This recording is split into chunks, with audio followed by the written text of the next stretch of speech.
बिस्मिल्लाहिर्रहमानिर्रहीम नहमदुहु व नुसल्ली अला रसूलिहिल करीम अम्मा बाद। मोहतरम नाज़रीन इकराम, एक साहिब हैं शेख अफ़ज़ल, इनकी जानिब से कमेंट है। अस्सलामु अलैकुम मुफ्ती साहब, मेरा नाम अफ़ज़ल अरशीन है। अरशीन ये नाम बच्ची को रख सकते हैं, बताओ मुफ्ती साहब। वालेकुमुस्सलाम व रहमतुल्लाहि व बरकातुहू। देखिए बेआइनिही जो नाम आपने लिखा है अरशीन, इस लफ्ज़ को लुग़त की किताबों के अंदर काफ़ी तलाश किया, काफ़ी तलाश और बिस्यार के बाद ये लफ्ज़ लुग़त की मोतबर किताबों के अंदर नहीं मिल सका। चाहे अलिफ़ के साथ अरशीन हो या आइन के साथ अरशीन हो, ये लुग़त की मोतबर किताबों के अंदर नहीं मिल सका। अब ये किस ज़बान का लफ्ज़ है और इसके माना क्या है, वल्लाहु आलम। और इस तरह के नाम जो है मुसलमानों में रखने का तामुल भी नहीं है। अलबत्ता एक लफ्ज़ आता है फ़ारसी ज़ुबान के अंदर अरशना। अरशना अलिफ़ के तलफ़ुज़ के साथ और बड़े शीन के तलफ़ुज़ के साथ।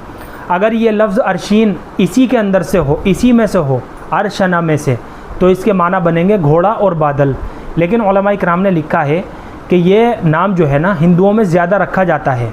अरशना जो लफ्ज़ है, इस नाम का इस्तेमाल अक्सर व बेशतर हिंदुओं में ज़्यादा होता है। इसलिए उलमाए किराम ने लिखा है कि इस तलफ़ुज़ के साथ भी हम अपनी बच्ची का नाम नहीं रख सकते। और एक लफ्ज़ आता है अरशी, आइन के तलफ़ुज़ के साथ और शीन के बाद या के साथ अरशी। इसके माना आते हैं खुदा की बारगाह में हाजिर रहने वाले मुकर्रब फ़रिश्ते। लेकिन इस तलफ़ुज़ के साथ भी बच्ची का नाम नहीं रख सकते, क्योंकि फ़ुक़हाए किराम ने फ़रिश्तों के नामों पर बच्चों के नाम रखने से मना फरमाया है और इसको मकरूह लिखा है। बाहर केफ ये मुख्तसर सी मालूमात मैंने आपको इस नाम के ताल्लुक़ से बताई है।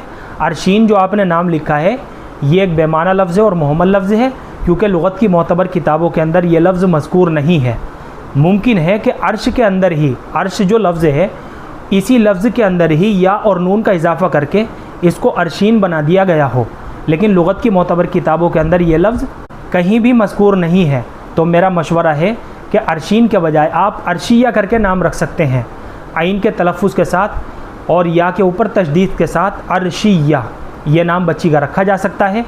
अरशिया के माना आते हैं वो चीज़ जिसकी निस्बत अर्श इलाही की जानिब हो या मुतलक तख्त की जानिब हो। तो अरशीन के बजाय आप अरशिया करके बच्ची का नाम रखें, यह नाम रखा जा सकता है। बाकी आपने जो अरशीन लिखा है ये एक बेमाना और मुहम्मल लफ्ज़ है, मैंने आपको तफसील के साथ बता दिया है। उम्मीद करता हूँ कि आपको अच्छी तरह समझ में आ गया होगा। अल्लाह हम सबको सुन्नत व शरीयत पर पाबंद फरमाए। फ़क़त वल्लाहु आलम।